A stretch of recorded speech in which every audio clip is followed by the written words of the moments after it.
Hello welcome back to the Malaysian series by United tours.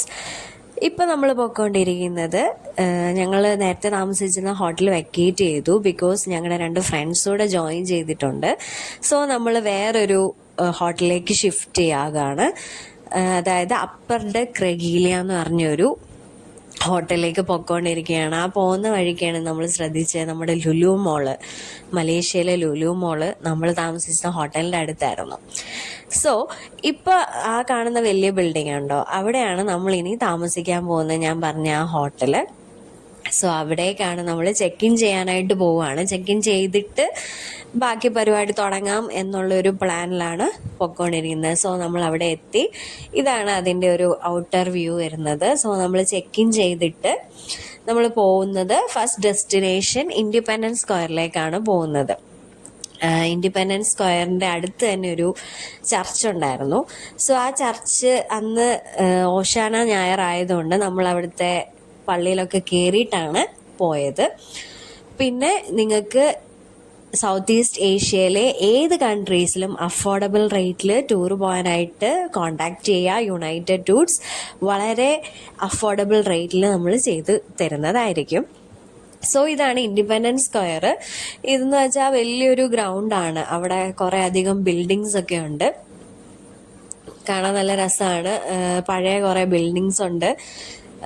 Full buildings ഒക്കെ ആയിട്ട് നമുക്കിങ്ങനെ just ഇരിക്കാനൊക്കെ പറ്റിയൊരു പ്ലേസാണ് independence square എന്ന് പറയുന്നത്.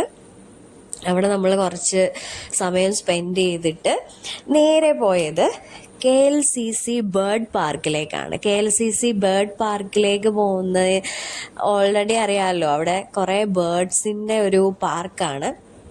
സോ നമ്മൾ കയറി ചെന്നപ്പോൾ തന്നെ കുറേ വെറൈറ്റി ഓഫ് ബേർഡ്സിനെ കണ്ടു. പാരറ്റ്സിനെ കണ്ടു, ലവ് ബേർഡ്സിനെ കണ്ടു. പിന്നെ കുറേ അവിടെ മെയിനായിട്ടുണ്ടായിരുന്ന ഒരു സാധനം എന്ന് പറയുന്നത് പീക്കോക്കാണ്. എനിക്ക് തോന്നുന്നു പീക്കോക്കാണ് അവിടെ കൂടുതലായിട്ടുള്ളത്. നമ്മൾ നടന്നു പോകുമ്പോൾ തന്നെ കുറേ പീക്കോക്കുകൾ സൈഡിൽ കൂടെ പോകുന്നത് കാണാം. കുറേ എണ്ണം പീലി വിടർത്തി നിൽക്കുന്നത് കാണാം. അങ്ങനെ കുറേ അധികം പീക്കോക്കുകൾ ഉണ്ടായിരുന്നു. അതുകൂടാതെ ഫ്ലമിംഗോസ് ഉണ്ടായിരുന്നു. പിന്നെ കുറേ അധികം വേറെ അധികം ബേർഡ്സ് ഒക്കെ ഉണ്ടായിരുന്നു. പിന്നെ അവിടെ ഒരു ഹാഫ് ആൻ അവറിൻ്റെ ഒരു ബേർഡ് ഷോ ഉണ്ടായിരുന്നു. കുഴപ്പമില്ലായിരുന്നു, അത്യാവശ്യം നല്ലൊരു ഷോ ആയിരുന്നു. സോ അതിനുശേഷം നമ്മൾ തിരിച്ച് ഹോട്ടലിൽ പോയിട്ട് കുറച്ച് നേരം റെസ്റ്റ് എടുത്തിട്ട് രാത്രിയിൽ ബുക്കിറ്റ് ബിൻഡാങ്ങിലോട്ട് പോയി. ബുക്കിറ്റ് ബിൻഡാങ് എന്ന് പറയുമ്പോൾ അവിടുത്തെ ഒരു മെയിൻ ഒരു സിറ്റിയാണ്. അവിടെ കുറേ മോളുകളും ഷോപ്പുകളും ഫുഡ് സ്ട്രീറ്റുകളൊക്കെ ഉള്ള ഒരു പ്ലേസാണ്. എപ്പോഴും ഓണായിട്ടുള്ള ഒരു പ്ലേസാണ്. മലേഷ്യയുടെ ഒരു ഭയങ്കര ബിസി ആയിട്ടുള്ള ഒരു പ്ലേസാണ് ബുക്കിറ്റ് ബിൻഡാങ് എന്ന് പറയുന്നത്. അവിടെ കണ്ടോ, അവിടുത്തെ ട്രാഫിക് കണ്ടില്ലേ, ഈ ഭയങ്കര റഷായിട്ടുള്ളൊരു സ്ഥലമാണ്. ഏറ്റവും കൂടുതൽ ആളുകൾ രാത്രിയിൽ എക്സ്പ്ലോർ ചെയ്യുന്ന ഒരു പ്ലേസാണ് ഈ ബുക്കിറ്റ് ബിൻഡാങ്.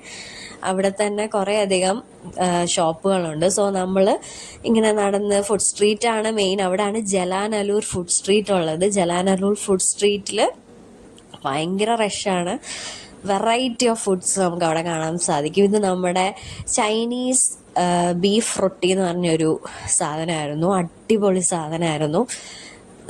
സംഭവം എന്താണെന്ന് വെച്ചാൽ നമ്മുടെ പെറോട്ടയ്ക്കകത്ത് ബീഫിൻ്റെയും ചിക്കൻ്റെയും ഫില്ലിങ്സ് തന്നിട്ട് ഉള്ളൊരു സംഭവമാണ്. അടിപൊളി എന്ന് വെച്ചാൽ ചൂടോടെ കഴിക്കുമ്പോൾ അടിപൊളിയാണ്. നമ്മളത് ഒരുപാട് ഇഷ്ടപ്പെട്ടു. ഞങ്ങൾക്ക് എല്ലാവർക്കും ഇഷ്ടപ്പെട്ടു. അത് നമ്മുടെ പെറോട്ടയുടെ ആ ഒരു ടേസ്റ്റാണ് കൂടുതൽ നമുക്ക് കിട്ടുന്നത്. സോ അതിനുശേഷം നമ്മൾ കുറേ അധികം ഫുഡ്സ് കഴിച്ചു. ആദ്യം ട്രൈ ചെയ്തത് ഈ ചൈനീസ് റൊട്ടി എന്ന് പറഞ്ഞ ഈ സാധനമാണ് ട്രൈ ചെയ്തത്. പിന്നീട് ഞങ്ങൾ ജലാനല്ലൂർ ഫുഡ് സ്ട്രീറ്റ് എക്സ്പ്ലോർ ചെയ്തു. സ്റ്റാർട്ടിങ് തൊട്ട് എൻഡിങ് വരെ വെറൈറ്റി ഓഫ് ഫുഡ്സ് ആയിരുന്നു അവിടെ. അങ്ങനെ ഓരോ സ്റ്റോളിലും കയറി ഫുഡ് അടിക്കലായിരുന്നു ഞങ്ങളുടെ പരിപാടി. അങ്ങനെ ഡിന്നർ അവിടെ നിന്ന് കഴിച്ചിട്ട് നമ്മുടെ ഡേ 2 അവിടെ അവസാനിച്ചു. സോ തിരിച്ച് നമ്മൾ ഹോട്ടലിലോട്ട് പോയി. ഇനി നെക്സ്റ്റ് ഡേയിലെ പരിപാടിയായിട്ട് നമുക്ക് അടുത്ത സീരീസിൽ കാണാം. ബൈ.